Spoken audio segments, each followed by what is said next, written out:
میرا نام مبشر عباسی ہے۔ میں ایک ولاگر اور ویژول اسٹوری ٹیلر ہوں۔ یہ بات ہے آج سے تقریباً 1 مہینے پہلے کی۔ گھر کی ذمہ داریوں اور بزنس کے معاملات سے میرا دماغ کافی الجھا ہوا تھا۔ میرے ذہن میں خیال آیا کہ کیوں نہ دماغ کو فریش کرنے کے لیے کہیں گھومنے کے لیے نکلا جائے۔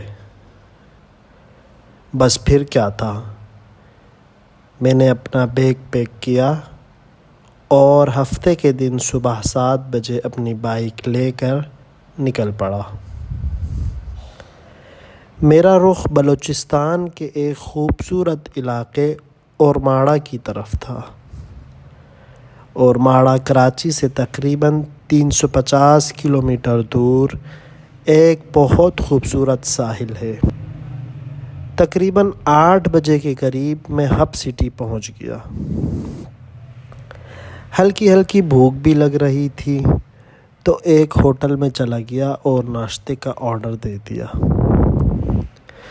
یہ ہوٹل ایک کوئٹہ کے پٹھان بھائی کا تھا۔ ناشتہ بس مناسب ہی تھا۔ خیر، ناشتہ کر کے آگے کی طرف روانہ ہوا اور تقریباً 2 گھنٹے تک مسلسل بائک کو چلاتا رہا۔ 10 بجے کے قریب میں 0 پوائنٹ پہنچ چکا تھا۔ 0 پوائنٹ ایک جنکشن پوائنٹ ہے۔ یہاں سے ایک راستہ کوئٹہ کی طرف جاتا ہے اور اگر آپ الٹے ہاتھ پہ مڑ جائیں تو کوسٹل ہائی وے اسٹارٹ ہو جاتا ہے جو کہ گوادر تک جاتا ہے۔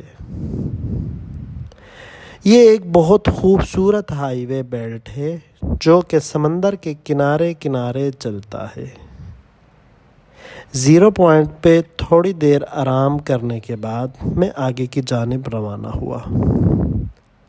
اب کیونکہ مجھے اورماڑہ جانا تھا تو میں 0 پوائنٹ سے الٹے ہاتھ پہ مڑ گیا۔ اب میں تھا، میرا بائک تھا اور یہ تقریباً سنسان کوسٹل ہائی وے۔ اس ہائی وے پہ ٹریفک تقریباً نہ ہونے کے برابر ہوتا ہے۔ کوئی اکا دکا گاڑی یا ٹرک کافی دیر بعد نظر آتا ہے۔ خیر، اللہ اللہ کر کے تقریباً 1 گھنٹے بعد میں نے ریسٹ کرنے کے لیے بریک لگائے۔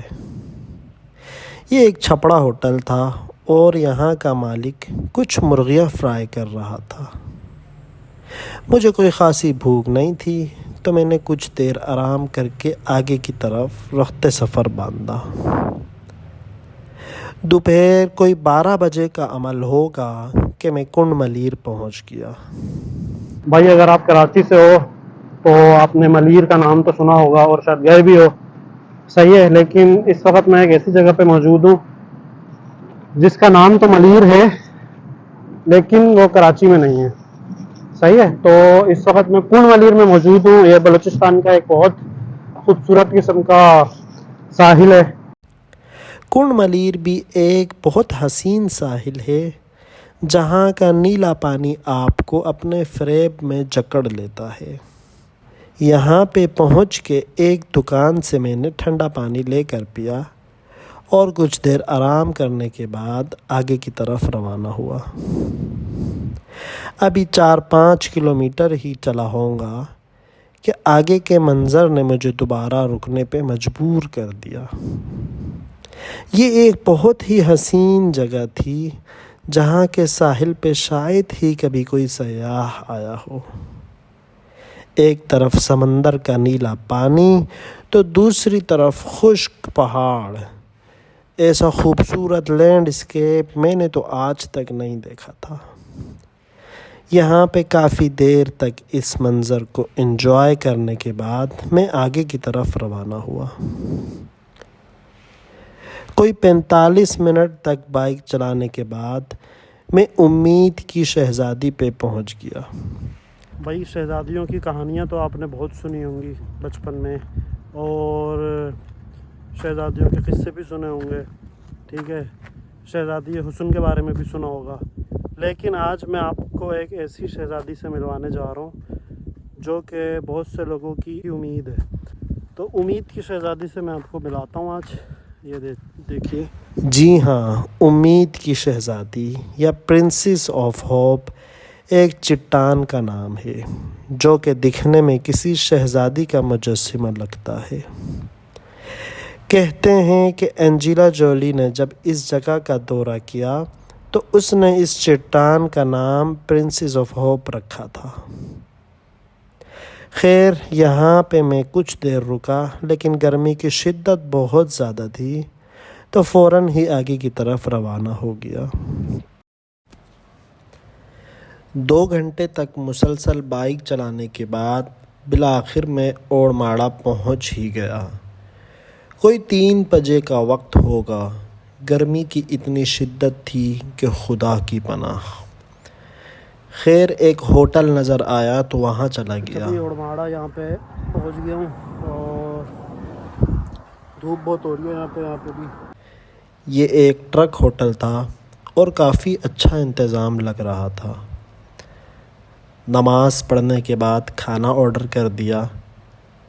کھانا بہت لذیذ تھا.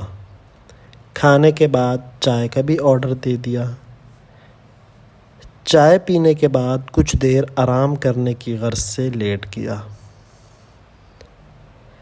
قریب کوئی 5 بجے وہاں سے اٹھا اور ساحل پہ آ گیا.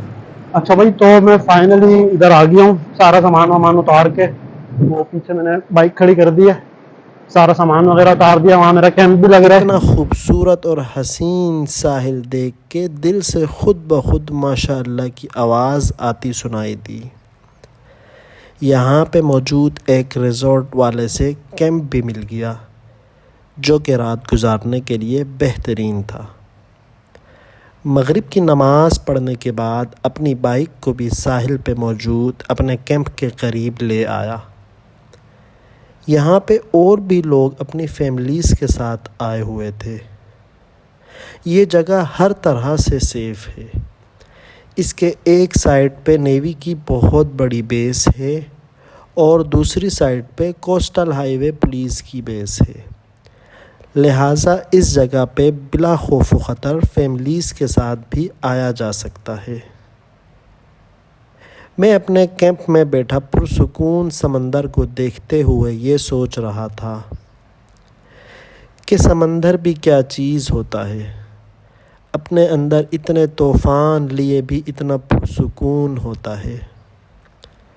کسی شاعر نے کیا خوب کہا ہے، سمندر جیسی ہے اپنی پہچان، اوپر سے خاموش اندر ایک طوفان. میری کہانی کا اگلا حصہ دیکھنے کے لیے یہ یوٹیوب چینل سبسکرائب کر لیں. کہانی کا اگلا حصہ میں کل پبلش کروں گا انشاءاللہ. اللہ حافظ.